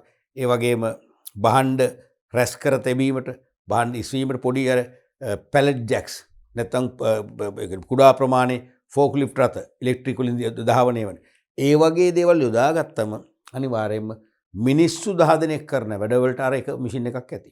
අනිවාර්යයෙන්ම විශේෂයෙන්ම ලේබර් කොස්ට් එක අඩු කරගෙන මොකද වෙන්නේ? නිෂ්පාදන පිරිවැය අඩු කරගෙන අඩු මිලට දෙන්න පුළුවන්කම ලැබෙනවා. අඩු මිලට දෙන එකේ ඊළඟ ඵලය මොකද්ද? ඉල්ලුම අනිවාර්යයෙන්ම වැඩි වෙනවා. ඒක තමයි ඊළඟ වාසිය. අනික වෙළඳපොළ පුළුල් වේ. දැන් මේ ක්‍රමේදී අඩු මිලට දෙනකොට ගැනුම්කරුවෝ සංඛ්‍යාව මොකද වෙන්නේ? ගැනුම්කරුවෝ සංඛ්‍යාව වැඩි වෙනවා. වෙළඳපොළ කියන්නේ කවුද? ගැනුම්කරුවෝ. නැත්නම් ගනුදෙනුකරුවෝ. එහෙනම් අඩු මිලට දෙනකොට ගනුදෙනුකරුවෝ සංඛ්‍යාව වැඩි වෙනවා. කියන්නේ වෙළඳපොළ ප්‍රසාරණය වෙනවා. තුන්වෙනි එක තමයි දින 7ේම සහ පැය 24 පුරාම විවෘත වේ. විද්‍යුත් සිලින්ඩාම වැසුණු වේලාවක් නැහැනේ. අපි කියන්නේ day and night service කියලා. දින 7ේම නැත්නම් වසර පුරාම ඒ වගේම පැය 24 පුරාම විවෘතයි. දැන් ඔබට පාන්දර 1ට 2ට 3ට හීනෙන් බය වෙලා හරි නැගිටලා මොන හරි දෙයක් ඇනුම් කරන්න පුළුවන්ද? පුළුවන්. අන්තර්ජාල ඔස්සේ පුළුවන්. තේරෙනවද? එහෙනම් මේගොල්ලන්ට එහෙනම් මේ කියන්නේ වැසූ වෙලාවක් නැහැ. දවසේ ඕනම වෙලාවක Tamanට වෙළඳාමක් කරගන්න අවස්ථාව ලැබෙනවා. ඊළඟ එක තමයි ලෝක ව්‍යාප්ත වීම. මේ නිසා මේ විද්‍යුත් සිල්ලර වෙළඳාම කියන ක්‍රියාවලිය නිසා තමන්ගේ වෙළඳ ක්‍රියාවලිය ලෝකෙටම විවෘත කරන්න පුළුවන්. ඇමරිකාවේ ඉන්න කෙනෙක් වේවා, ජර්මනියේ ඉන්න කෙනෙක් වේවා, ඉන්දියාවේ ඉන්න කෙනෙක් වේවා, තමන් කියන්නේ මේ ව්‍යාපාරිකයන්ගෙන් බහඬ තොරතුරු විමසලා අන්තර්ජාලය ඔස්සේ ඇනුම ලබා දෙන්න පුළුවන්. එහෙනම් මොකද වෙන්නේ? අපේ වෙළඳ ක්‍රියාවලිය ලෝකෙටම ව්‍යාප්ත වෙනවා. ඊළඟට විවිධ වියදම් අඩුවීම. නිතරම මේ අතිරේක වියදම් මේ නිසා හැම අතින්ම අඩු වෙනවා. අතිරේක වියදම් අඩු වෙන එකේ ප්‍රතිඵලය Tamanට සාපේක්ෂව අඩු මිලට බහඬ සපයමින් වැඩි වෙළඳාමක් ලබා ගන්න පුළුවන් වෙන විතරක් නෙවෙයි, අතිරේක වියදම් අඩු වෙනකොට Tamanට පුළුවන්කම ලැබෙනවා Tamanගේ ඉතුරු කරගන්න ලාභාන්තිකයත් වැඩි කරගන්න. ඊට පස්සේ වෙනත් කියලා දාලා තියෙනවා. වෙනත් සාධාරණ උත්තර ලැබුණොත් ලකුණු ලබා ගන්න පුළුවන්කම ඔබට ලැබෙනවා. පැහැදිලිද? මේ වගේ කරුණු 3කට ලකුණු භාගය බෙගෙන එකමාරක් දීලා තියෙනවා. පැහැදිලිනේ? අපි බලමු ඊළඟ කොටස එකේ පාරිභෝගික පැත්තෙන්. අර වගේමයි ලියන්නේ පාරිභෝගිකයට කියලා ලියනවා. පළවෙනි එක තමයි තෝරා ගැනීමේ ඉඩකඩ වැඩි වීම. තෝරා ගැනීමේ ඉඩකඩ වැඩි වීම. ඇයි හේතුව? අපි නගරයකට ගියොත් එහෙම විශේෂයෙන්ම දවල් කාලේ, දිවා කාලේ අපි වෙළෙන්සලක් ගානේ ගිහිල්ලා බහඬ හඳුන ගන්න, තෝරා ගන්න ගියොත් එහෙම අධික රස්නය, අධික වෙහෙස අපිට කරන්න බෑ. අපි එනම් වෙළෙන්සල් 2කට 3කට ගිහිල්ලා කමක් නැහැ මේකෙන්වත් මේක අරන් නිදහස් වෙන්න කියලා නිදහස් වෙනවා. මෙතන එහෙම එකක් නැහැ. Tamanට නිවසේ ඉඳන්, කාර්යාලයේ ඉඳන්, කම්මලේ ඉඳන්, AC කරපු කාර්යාලයක ඉඳන් පුළුවන් මේක අන්තර්ජාල ඔස්සේ සිලෙක්ට් කරන්න. නේ මේ භාණ්ඩ අලෙවි කරන ව්‍යාපාරිකයෝ ගැන අපිට තොරතුරු හොයන්න පුළුවන්. එහෙනම් කීප දෙනෙක්ගේ භාණ්ඩ අපිට සංසන්දනය කරන්න පුළුවන්. එහෙනම් අනිවාර්යයෙන්ම තෝරගන්න වැඩි අවස්ථා තිබීම අපිට වාසියක් වෙනවා. හොඳම භාණ්ඩයක් තෝරගන්න පුළුවන්. ඉස්තරම භාණ්ඩයක් තෝරගන්න පුළුවන්. ඊළඟට මිල අඩු වීම. අනිවාර්යයෙන්ම පාරිභෝගිකයාට දැන් නිෂ්පාදකයා අමතර වියදම් අඩු කරගන්නවා. අමතර සේවක අඩු කරගන්නවා. ඒතර නිෂ්පාදකයාගේ පිරිවැය අඩු වෙනවා. තේරෙනවද? ඒ නිසා අනිවාර්යයෙන් නිෂ්පාදන වියදම අඩු වෙලා අඩු මිලට වහන්න සපයනවා. ඒ වාසිය අපිටත් ලැබෙනවා. අඩු මිලට සපයුම මේගොල්ලන්ගේ වෙළඳ පිරිවැටුම, ඒ කියන්නේ විකිරණ වාර ප්‍රමාණය නේ, විකිරණ වාර ගන්න වැඩි වෙනවා. ඒකම අපිටත් ඒ වාසිය ලැබෙනවා. අඩු මිලට ලබා ගන්න පුළුවන්කම ලැබෙනවා. ඊළඟට පහසු හා කාලය ඉතිරි වීම. අනිවාර්යයෙන්ම මේ විද්‍යුත් සිල්ලර දාම නිසා අපිට හරි පහසුයි. ගමන් වෙහෙසක් නැහැ. පැය ගණන් අපිට මගතොටේ රස්තියා දුන්න දෙයක් නැහැ. ඒකම අපේ වටිනා කාලය ඉතුරු වෙනවා. නැත්නම් අපි නගරයට යන්න කිලෝමීටර් අපි 15ක් යන්න ඕනේ. ගිහිල්ලා අපි වෙලෙන්සල් කීපයක සැරිසරන්න ඕනේ. ආයි 15ක් එන්න ඕනේ. පැය 3-4ක ගමනක්. මේක විනාඩි 10කින් 15කින් ඉවරයි. පහසුයි, කාලය ඉතුරු වෙනවා. අනිත් එක නිවසේ සිට ඕනෑම වේලාවක ගනුදෙනු කළ හැකි වීම. නිවසේ ඉඳන් අපිට ඕනෑම වේලාවක ගනුදෙනු කරන්න පුළුවන්. ප්‍රශ්නයක් නැහැ. දැන් සාමාන්‍ය සම්ප්‍රදායක සිල්ලර දාමේදී සිල්ලර වෙලෙන්සල වහන්න ඉස්සෙල්ලා අපි බඩු ගන්න කියලා එකක් තියෙනවානේ. තේරෙනවද? දැන් ඊයේ රාත්‍රියේ මගේ ළඟම මිත්‍රයෙක් කතා කළා අනේ සර් මේ ඉල්ලන මේක කියන්න ලැජ්ජයි පොඩි උදව්වක් කරා 11 මාට. සර් මට අපේ ගෙදර මිරිස් කිව්ව මෙහෙම මිරිස් කියන එක උදේ මට අමතක වුණා. මිරිස් චුට්ටක්වත් නැහැ. දැන් කඩත් වහලා හෙට උදේ උයන් විදියක් නැහැ. එයාට බත් ගෙන යන්න තියෙනවා. පුතාට බත් ගෙන යන්න තියෙනවා. නැහැ මං කරේ ප්‍රශ්නයක් කිසි ප්‍රශ්නයක් නැහැ.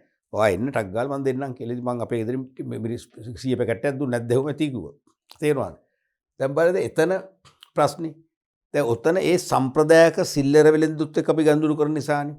නමුත් ඊරේටීලින් වලට අපි ගියා නම් අපිට පුළුවන්කම ලැබෙනවා අපට ඕනම වෙලාවක මොකද කරන්නේ ඕඩර් කරලා ගෙන්න ගන්න. තේරෙනවද? එහෙනම් නිවසේ සිට ඕනෑම වෙලාවක ගනුදෙනු කරලා අපේ අවශ්‍යතා ඉෂ්ට කරගන්න පුළුවන්කම ලැබෙනවා. ඊළඟ එක තමයි තොරතුරු බහුල වීම. අපිට තොරතුරු ගොඩක් ලබා ගන්න පුළුවන්. අන්තර්ජාලයේ අපි හිතමු දැන් වීල් චෙයා කියලා හිතන රෝද පුටුවක් අපිට ගන්න ඕන නම් කාට හරි පරිත්‍යාග කරන්න අපිට යදාල වෙබ්සයිට් එක හොයාගන්න පුළුවන්. ඒ වෙබ්සයිට් එකේ රෝද පුටු නිෂ්පාදනය කරන අලෙවි කරන ව්‍යාපාරිකෝ 100 ගාණක් දැක ගන්න පුළුවන්. එහෙනම් අපිට ඒ වැඩි දෙනෙක්ගෙන් තොරතුරු ගන්න පුළුවන්. තොරතුරු අරන් නිවැරදිව මිලදී ගැනීමේ තීරණයකට අපිට යන්න පුළුවන්කම ලැබෙනවා. අනිත් එක තමයි ඇනවුම් කිරීමත් පහසුයි. කොහෙවත් යන්න දෙයක් නැහැ. තමන් ඉන්න තැන ඉඳන් ඇනවුම් කරන්න පුළුවන්. තමන් අපි තුන් වාහනයක ගමන් කරනවා නම් ඒ කියන්නේ වාහනේ පදවන්නේ නැතුව වාහනේ යන ගමනුත් තමන්ට ඇනවුම් කරන්න පුළුවන්.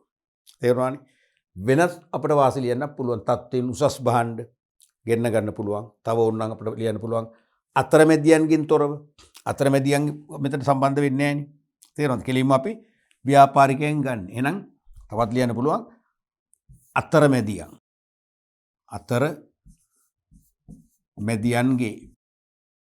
අතරමැදියන්ගේ විසමාචාරවලින් බැහැර විය හැක. ඒකත් ගන්න පුළුවන්. පැහැදිලිනේ? ඔන්න වගේ කරුණු 3කට ලකුණු භාගයකින් ලකුණු එකමාරක් ලැබුණා. මේකත් මත හිතන්නේ මේ විද්‍යුත් සිල්ලරල දාම සාමාන්‍යයෙන් අපේ පේපර් එකේ ජනප්‍රිය ප්‍රශ්නයක් භාගයට. ඒකත් ඒ ගැනත් වැඩි අවධානයෙන් ඉන්න. විද්‍යුත් සිල්ලර දාම කියන්නේ මොකක්ද? ඒ මගින් පාරිභෝගිකයට ව්‍යාපාරිකයට ලැබෙන ප්‍රයෝජන මොනවද කියලා බලන්න. අවාසිත් මේකේ තියෙනවා අපිට.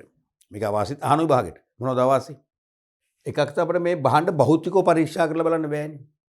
මේ භාණ්ඩ භෞතිකව පරීක්ෂා කරලා බලන්න බෑ. එන එකක් අපි ගන්න ඕනේ. ඒ වගේම මේ ගනුදෙනුව පිළිබඳ ආරක්ෂාව වගකීමක් නැහැ. සමහරට මේ අපි ගෙවන මුදල් වෙන ගිණුමකට යන්න පුළුවන්. තේරෙනවද? වෙන ගිණුමකට යන්න පුළුවන්. අපිට බහන් නොලැබෙන්නත් පුළුවන්. ඒ වගේ අර ගනුදෙනුව පිළිබඳ ලොකු විශ්වාසයක් තබන්න බෑ. එහෙම අවාසිත් තියෙනවා.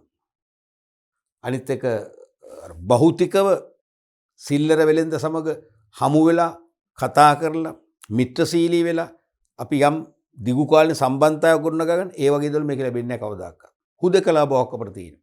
ඒ වගේ වාසිත් තියෙනවා. පැහැදිලිනේ? අපි ඊළඟ ප්‍රශ්නේ බලමු. මේක 2012 වර්ෂයේ නව නිර්දේශයට යහපු ප්‍රශ්නය. 4 වෙනි ප්‍රශ්නේ රෝම ඉලක්කම් 4. 4 රෝම ඉලක්කම් 4 වශයෙන් යොමු වෙච්ච ප්‍රශ්නය. සිල්ලර වෙළඳාමේ නව ප්‍රවණතාවකි සුපිරිවෙලෙන්සැල්. මෙම සුපිරිවෙලෙන්සැල් පාරිභෝගිකයන් අතර ජනප්‍රිය වීමට බලපෑ ඇති හේතු සාකච්ඡා කරන්න. හරිනේ?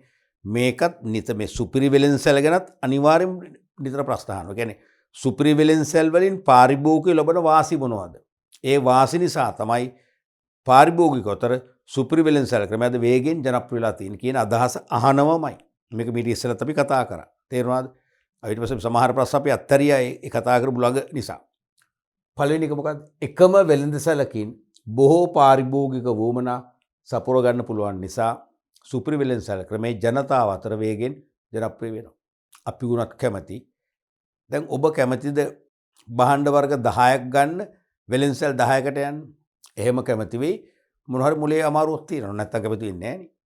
අපි දිවා කාලේ අවුවේ ඇවිදින්න කැමති නැහැ නේ. අපි හැමදේම කැමති එකම වහලක් යටින් Tamanට අවශ්‍ය සිළු දේ ලබා ගන්න පුළුවන් නම් තමන්ගේ කාලය තුනේ මොකක්වත් වැඩක් නැත්නම් ගෙදර ගිහලා අඩු ගන්න විවේකයෙන් නිදා ගන්න හරි පුළුවන්. තේරුණාද? ඒ නිසා එකම වෙළෙන්සැලකින් එකම වහලක් යටින් Tamanට අවශ්‍ය බොහෝ පාරිභෝගික ද්‍රව්‍ය මිලදී ගන්න පුළුවන් නිසා සුපිරි වෙළෙන්සැල් වලට යන එක අපිට පහසු. හැම දෙයක්ම ගන්න පුළුවන්. දෙවෙනි එක තමයි ස්වයං සේවා ක්‍රම ක්‍රියාත්මක වෙයි. අපිට කවුරුත් දෙන භාණ්ඩයක් අපි ගත්තර තෘප්තිමත් නැහැ. කවුරුත් දෙන එකක් අපි විශ්වාසයෙන් ගන්නෙත් නැහැ. අපි කැමති ස්වයං සේවා ක්‍රම නැත්නම් ස්වයං සේවා විකුණුම් ක්‍රම ක්‍රියාත්මක වර සුපිරි වෙළෙන්සැලකට ගිහිල්ලා අපේම කැමැත්ත මත අපි කැමති විදියට ලේබලේ ඇති දේවල් කියවලා ඇසුරු මේති තොරතුරු කියවලා date of production, date of expiry, නිෂ්පාදිත දිනේ, යල්පනන දිනේ කියවලා තෝරගන්න අපි කැමති. අන්නේ අවස්ථාව උදා වෙනවා ස්වයං සේවා විකුණුම් ක්‍රම නිසා. ඊළඟට වාහන නැවතීම පහසුකම්.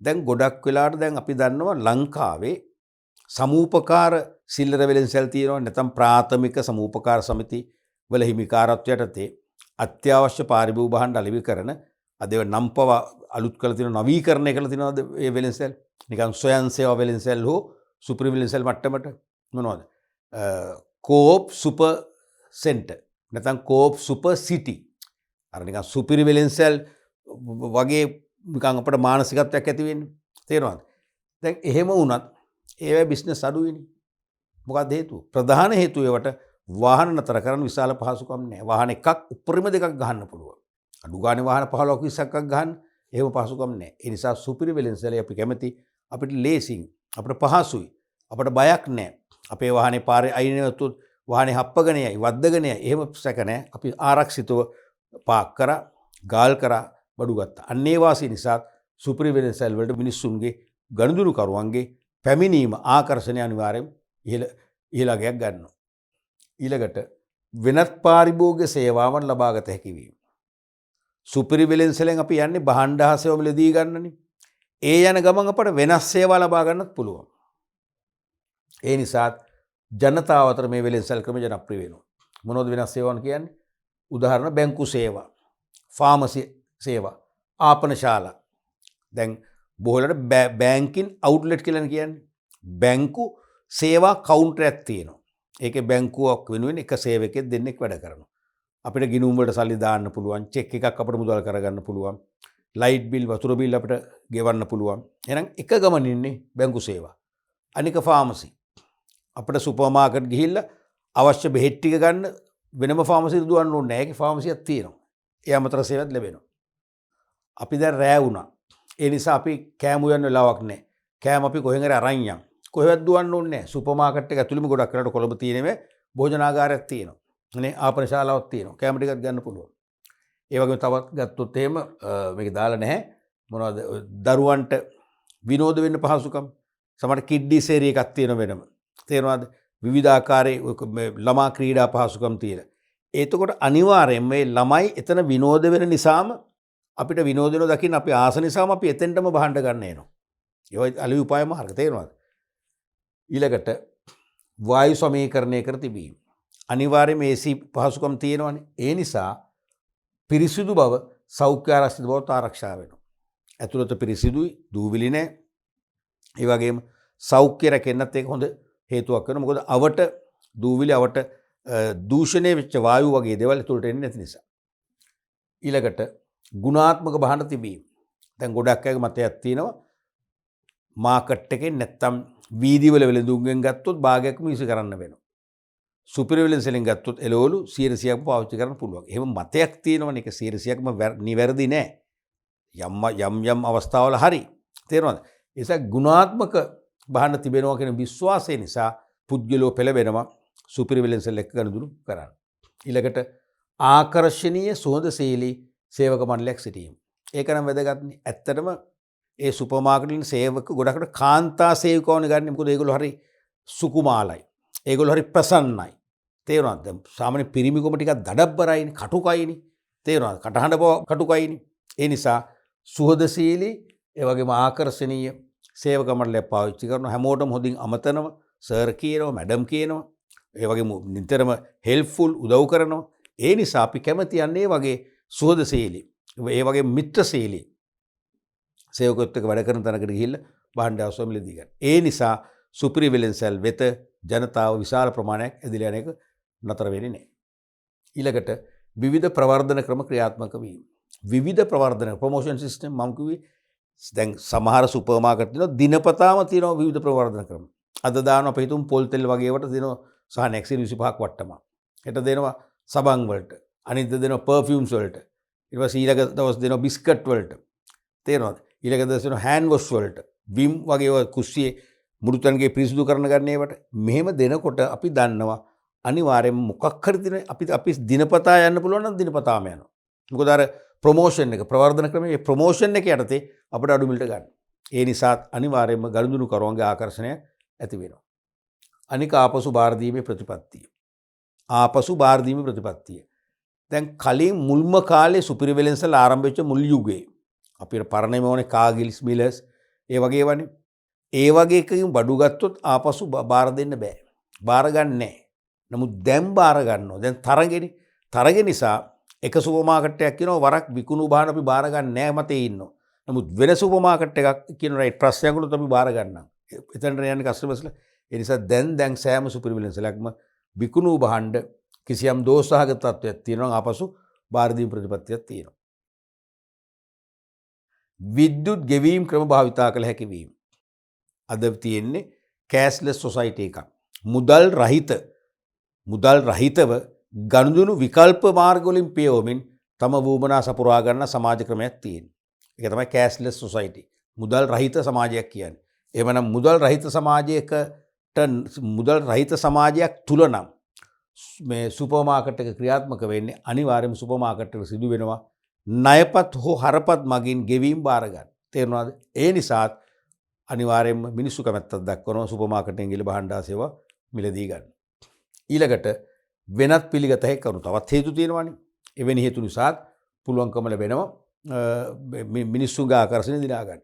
දැන් සමහර සුපිරි වෙලෙන්සල් මංගත ක්‍රමයට වෙළඳාම් කරනවා. ඔන්ලයින් මාකටිං තියෙනවනේ. අපි තවමත් තියෙනවනේ. දැන් ඔක ඇත්තටම වැඩිපුර ව්‍යාප්තුනේ ඔය කොරෝනා වසංගතයත් එක්ක. ඒක දැන් දිගටම ක්‍රියාත්මකයි. තේරෙනවද? අපිට පුළුවන් අන්තර්ජාලය තුලින් විද්‍යුත් සැපැල් ක්‍රමයට හෝ නැත්නම් දුරකථන ඇමතුමක් දීලා හරි WhatsApp කරලා හරි අපිට පුළුවන්කම ලැබෙනවා අපේ ඇණුම් යවන්න. අපි ගෙවීම් කරනවා ක්‍රෙඩිට් කාඩ් එකෙන් නිවසරම භාණ්ඩ ඉවරනවා. තේරෙනවද? අන්න එවැනි ක්‍රම නිසා අපි කැමති සමහර මේ සම්ප්‍රදායක සිල්ලර කඩවලින් ගන්න නැතුව සුපර් මාකට් වලින් භාණ්ඩ මිලදී ගන්න. අන්න ඒකත් ප්‍රධාන හේතුවක් වෙලා තියෙනවා මේ වගේ ජනප්‍රිය වෙන්න. ওই වගේ කාරණා 4කට ලකුණු එක ගානේ ලකුණු 4ක්ම ලැබිලා තියෙනවා. ඉස්සරහටත් ওই ප්‍රශ්නේ පරණ වෙන්නේ නැවත නැවතත් අහනවා. පැහැදිලිනේ? අපි බලමු ඊළඟ ප්‍රශ්නේ. 2013 නව නිර්දේශයේදී යොමුවෙච්ච ප්‍රශ්නයක්මයි. 4 වෙනි ප්‍රශ්නේ රෝමිලක්කම් 5 අයන්න වශයෙන් යොමුවෙච්ච ප්‍රශ්නේ මුලින්ම. සම්පූර්ණ ප්‍රශ්නය ඇහුවා අයන්න ආයන දෙකම. තොග වෙළඳාම අර්ථ දක්වන්න. තොග වෙළඳාම අර්ථ දක්වන්න බොහොම සරල ප්‍රශ්නයක් ලකුණු 1යි. මොකක්ද ඒ කියන්නේ? නැවත විකිණීම සඳහා භාණ්ඩ මිලදී ගැනීම. නැවත විකිණීම සඳහා භාණ්ඩ මිලදී ගැනීම. තමන්ගේ පාවිච්චියට භාණ්ඩයක් මිලදී ගත්තොත් හරි කෙනෙක්ගේ පාවිච්චියටයි කියලා දැන භාණ්ඩයක් වික්කොත් හරි ඒක සිල්ලර මිසක තොග වෙන්නේ නැහැ. හරිනේ? මේක දෙපැත්තම ලියත හැකි. දැන් මේ කියන්නේ නැවත විකිණීම සඳහා භාණ්ඩ මිලදී ගැනීම අපේ පැත්තෙන්. ඕනනම් වෙළෙන්දක පැත්තෙන් ලියන්න පුළුවන් නැවත විකිණීම පිණිස භාණ්ඩ අලෙවි කිරීම. ඒත් හරි. ඒත් ඔයගොල්ලෝ දාම තමයි. ක්වොන්ටිටි එකේ ප්‍රශ්නයක් නැහැ. විකුණන ප්‍රමාණය එකක් වෙන්න පුළුවන් ගොඩක් වෙන්න පුළුවන් ප්‍රශ්නයක් නැහැ. ඒත් නැවත විකිණීම සඳහා නම් මිලදී ගන්න හෝ විකුණන ඒක තොග වෙළඳාමමයි. පැහැදිලිනේ? ලකුණු 1යි. ආයන්න එකේ ඊළඟ ප්‍රශ්න කොටස තොග වෙළඳුන් වර්ග දෙකක් නම් කරන්න. මූලික තොග වෙළඳුන් වර්ග අපිට පුළුවන් 4ක් කියන්න. එකක් තමයි නිෂ්පාදක තොග වෙළෙන්ද. අපි මේ කලින් ප්‍රශ්නේදී කතා වුණා. නිෂ්පාදක තොග වෙළෙන්ද කියන දරුවනේ නිෂ්පාදකයා නිෂ්පාදන කටයුතු කරන අතරම තොග වෙළෙන්දගේ භූමිකාවත් රඟ දැක්වීම. ඒ කියන්නේ බාහිරින් තොග වෙළෙන්දෙක් පත් කරගන්න නැතුව සම්බන්ධ කරගන්න නැතුව නිෂ්පාදකයා විසින්ම සිල්ලර වෙළඳුන්ට තොග වශයෙන් භාණ්ඩ බෙදා හැරීම කරොත්. එහෙනම් එතන තමයි නිෂ්පාදක තොග වෙළඳ කියන්නේ. කියන්නේ බාහිර තොග වෙළෙන්දෙක් නැහැ. නිෂ්පාදකයාම තොග වෙළෙන්දගේ භූමිකාවත් කරනවා. භූමිකා දෙකම කරනවා. එකක් නිෂ්පාදකයාගේ භූමිකාව අනිත් එක තොග වෙළෙන්දගේ භූමිකාව. පැහැදිලිනේ? රයිට්. දෙවෙනි එක ස්වාධීන තොග වෙළෙන්ද. මේ කියන්නේ නිෂ්පාදකයා නිපදවනෝ විතරයි. හරිද? සිල්ලර වෙළඳුන් වෙත භාණ්ඩ බෙදා හැරීමට බාහිරින් තොග වෙළෙන්ද සම්බන්ධ කරගෙන තියෙනවා. එහෙනම් එයා ස්වාධීන තොග වෙළෙන්ද. නිෂ්පාදකයාගෙන් වෙන් වෙච්ච කෙනෙක්. ඒ අර්ථයෙන් කියන ස්වාධීන. තුන්වෙනි එක එක්ක වණික් තොග වෙළෙන්ද. වණික් කිව්වත් හරි එහෙම නැත්නම් වාණිජ කිව්වත් හරි. එක්ක වණික් නැත්නම් වාණිජ. එක්ක වණික් තොග වෙළෙන්ද නැත්නම් වාණිජ තොග වෙළෙන්ද. ඒ කියන්නේ නිෂ්පාදකයාගෙන් භාණ්ඩ සම්පූර්ණයෙන්ම තමන් අත්පත් කරගන්නවා. අත්පත් කරගෙන ගබඩා කරලා සිල්ලර වෙළඳුන්ට බෙදා හරිනවා නම් එයාට අපි කියන්නේ වණික් තොග වෙළෙන්ද නැත්නම් වාණිජ තොග වෙළෙන්ද. ඒ කියන්නේ බාහිරින් කෙනෙක් පත් කරගත්තු විතර නෙවෙයි එයාගේ නමට භාණ්ඩ අයිති කරගන්න පුළුවන්. තොග වෙළෙන්දගේ නමින් භාණ්ඩ අයිති කරගෙන රැස් කරගෙන අවශ්‍යතාවය මත සිල්ලර වෙළඳුන්ට බෙදා හැරීම කරනවා. එයා තමයි වණික් නැත්නම් වාණිජ තොග වෙළෙන්ද කියන්නේ. ඊළඟට නියෝජිත තොග වෙළෙන්ද. නියෝජිත තොග වෙළෙන්ද කියන්නේ එයත් ස්වාධීන කෙනෙක්. මේ තොග වෙළෙන්ද බහණ්ඩ අත්පත් කරගන්නේ. තමාගෙනමින් අත්පත් කරගෙන ගබඩා කරන්නේ. මෙයා සිල්ලර වෙළඳුන් වෙත බහණ්ඩ බෙදා හැරීමට විතරයි දායක වෙන්නේ. තමානමින් අත්පත් කරගන්නේ. ඔයගේ මූලික වර්ග 4ක් තියෙන 4න් 2ක් ලියුවනම් ඕනෑම වෙළඳුන් දෙකකට ලකුණු භාගයකින් ලකුණු 1ක් දීලා තියෙනවා. පැහැදිලිනේ? ඊළඟට යන්න. මේ ප්‍රශ්නේ ඊළඟ කොටස තොග වෙළෙන්දාගෙන් ඉටුවන කාර්ය 4ක් නම් කරන්න. තොග වෙළෙන්දාගෙන් ඉටුවන කාර්යයන් 4ක්. කාටද? ඕන පැත්තකට මේක විවෘතයි. මේක ඕපන් ක්වෙස්චන් එකක්.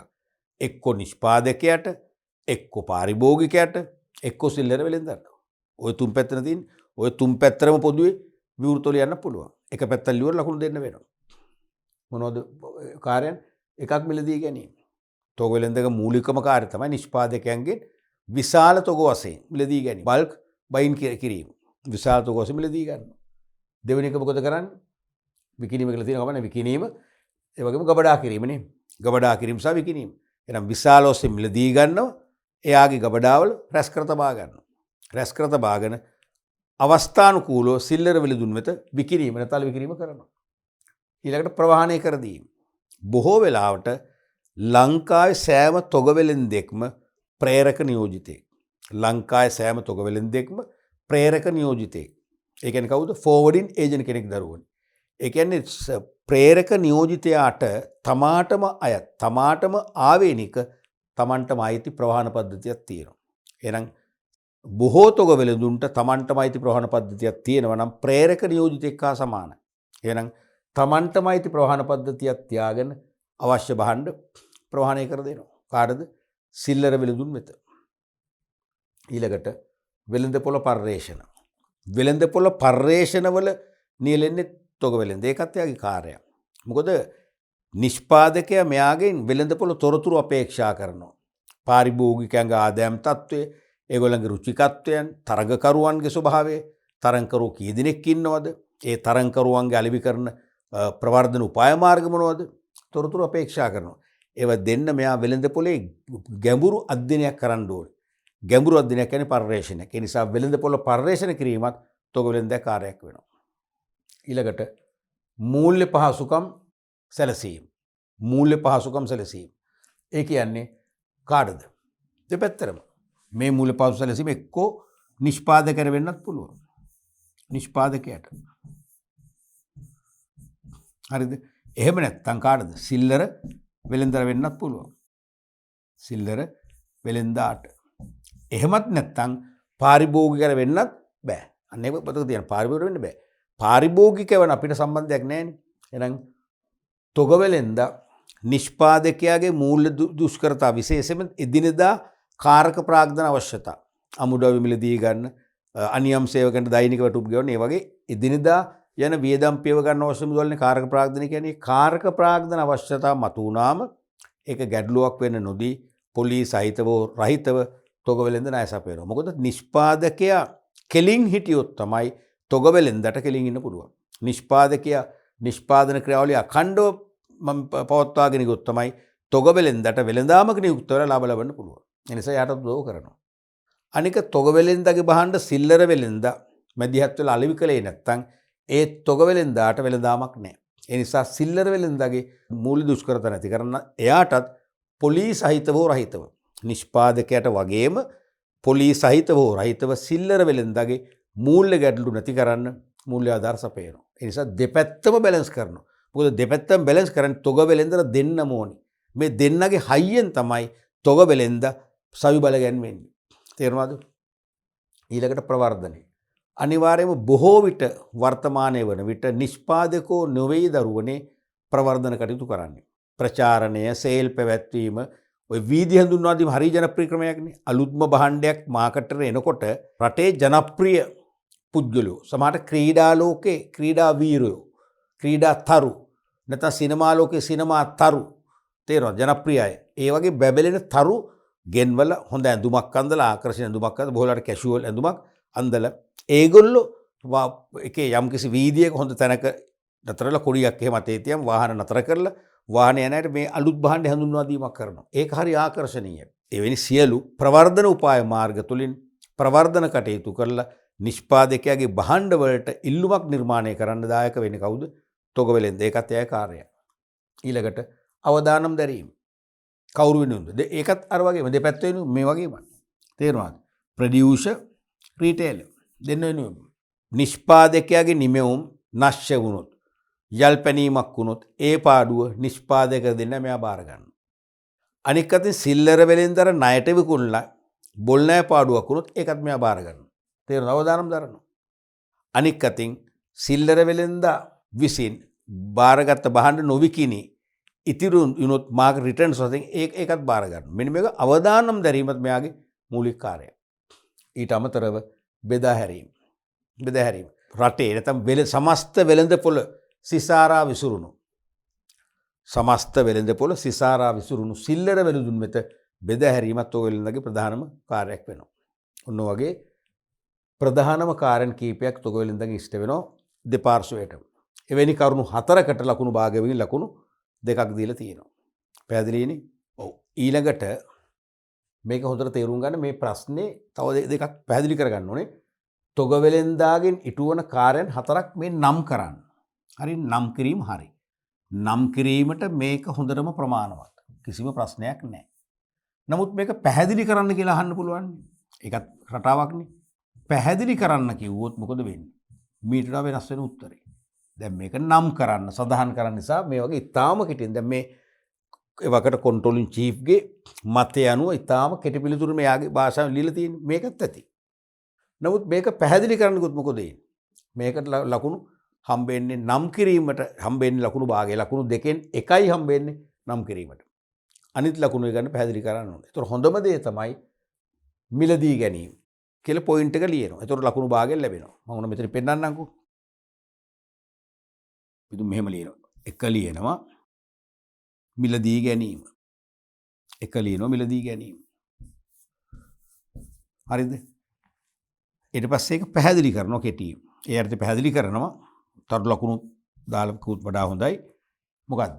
විවිධ දැන් තොග වෙළඳගේ වෙන්නේ තොග වෙළඳ එක්ක එක නිෂ්පාදකයෙක්ගේ එක් නිෂ්පාදකයෙකුගේ නැත්තම් විවිධ නිෂ්පාදකයින්ගෙන් විවිධ වූ භාණ්ඩ මොනවද? තොග වශයෙන් මහා පරිමාණ තොග වශයෙන් අරගෙන ගබඩා කරන්න යන්නේ. එහෙනම් මහා පරිමාණ තොග වශයෙන් මිලදී ගැනීම කියන එක අපි දාන්න ඕනේ. එහෙනම් එක් නිෂ්පාදකයෙකු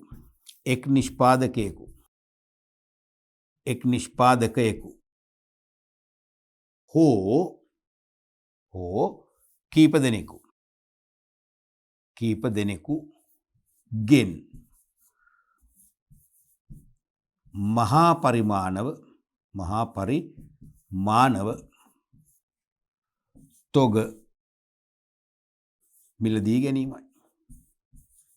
මිලදී ගැනීමයි. මේක තමයි පැටර්න් එක මොඩලේ. මෙන්න මේ විදිහේ පැහැදිලි කිරීමක් ඕනේ. මෙන්න මේ පොයින්ට් එකට එහෙම ලියුවම මෙන්න මේ පොයින්ට් එකට හරිද? මේ පොයින්ට් එක ලියනවට ඔබට ලකුණු භාගයක් ලැබෙනවා. මේකට ලකුණු භාගයක් ලැබෙනවා. මේක පැහැදිලි කරාම තවත් ලකුණු භාගයක් ලැබෙනවා. එහෙමයි ලකුණු එක ලැබෙන්නේ. මෙන්න මේ වගේ කරුණ පැහැදිලි කිරීමක් කරන්න වෙනවා. මේ වගේ හෙව්වොත් පැහැදිලි කරන්න කියලා හෙව්වොත් මෙන්න නම් කරන්න කිව්වොත් පිළිතුරු මෙන්න පැහැදිලි කරන්න කිව්වොත් මොන්නේ. මෙන්න මේ ක්‍රමය ඔබ අනුගමනය කරන්න ඕනේ. හොඳයි. අපි අද පාඩම් පරිච්ඡේදය උනුත් 11 වන පාඩම් ඒකකය වන වෙළඳාම් පාඩම් ඒකකයේ මුල් අදියර දේශීය වෙළඳාම්. දේශීය වෙළඳාම හා සබැඳි විභාග ප්‍රශ්න ගණනාවක් සාකච්ඡා කරා. විවිධ හැඩතල වලින් යුක්ත විවිධ ස්වරූපයන්ගෙන් විභාගයට යොමු කරපු ප්‍රශ්න. ඒකාකාරී ප්‍රශ්න නෙවෙයි. පිළිතුරු පත්‍ර සමීක්ෂණයේදී අපේක්ෂා කරන පිළිතුරු වල ස්වභාවය, ධාරිතාවය පැහැදිලි කරමින් ඒවට ලකුණු ලබා දෙන ක්‍රමවේදය පැහැදිලි කරමින් සාකච්ඡා කරා. ඒ වගේ මේවැනි ප්‍රශ්න නුදුරු අනාගතයේදීත් අනිවාර්යයෙන්ම නැවත අහන ප්‍රශ්න බොහොත් මම වරින් වර මතක් කරා. පැහැදිලිද? අපි තවදුරටත් ඊළඟ පාඩම් පරිච්ඡේදයෙන් මේකේ ඉතුරු ව්‍යුහගත අභ්‍යාස සහ වාස්තික අභ්‍යාස ප්‍රශ්න කීපයක් සාකච්ඡා කරනවා. අවසන් වශයෙන් අපි 2022-23 වැනි විභාග වලට අනුමාන කරලා නිර්මාණය කළ ආදර්ශ ප්‍රශ්නත් සාකච්ඡා කරන්න බලාපොරොත්තු වෙනවා. ඒ නිසා ඉදිරි පාඩම් පරිච්ඡේද දෙකත් අනිවාර්යයෙන්ම ඔබ පරිශීලනය කරන්න කියලා ඉල්ලනවා. මොකද මේ පාඩමේ මේ ප්‍රශ්න සාකච්ඡාවේදී ඔබ ලබන පන්නරය තවදුරටත් තහවුරු කරගන්න වෙන්නේ ඉදිරි පාඩම් පරිච්ඡේද දෙකේ. ඒ නිසා අනිවාර්යයෙන්ම ඉදිරි පාඩම් පරිච්ඡේද දෙකේ මේ අවසන් ප්‍රශ්න විශ්ලේෂණය කරේ මූලික අවධානය යොමු කරන්න වෙනවා.